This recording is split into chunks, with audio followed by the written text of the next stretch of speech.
Зодия Риби. Нямам никаква идея защо ви карам така. Риби ми дойде, Риби започваме. Основна енергия за Риби. Мишки. Мишките ни дават загуби, изяждане, гризене.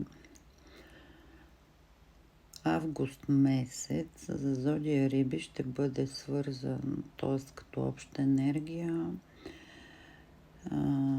Имаме загуби, които могат да бъдат както финансови, така и на хора от вашето обкръжение. Емоционалното ви състояние по Зодия Мишки. Емоционалното ви състояние по карта Мишки може да бъде не много приятно, т.е. нещо да ви гризе отвътре, нещо да ви изяжда, нещо постоянно, така да ви копае, подкопава емоционално. Мишките могат да ви донесат и прекалено много разходи в самия месец. Отношения за Риби. Карта Коса. Тук в отношенията ще ви се случат неочаквани събития. За някой от вас може да се прояви като приключване на отношения. За други като събития, които не сте очаквали и защо нямате понятие и идея, че е възможно това да се случи. За трети отношения ще липсват изобщо. Сфера финанси.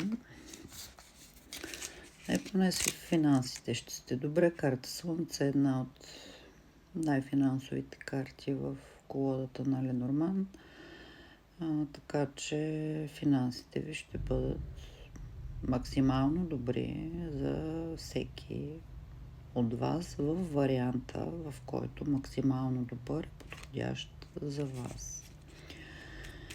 Съвет от картите за Зодия Риби. Съвета на картите е за август месец Зодия Риби да комуникират, да излизат, да се срещат с хора.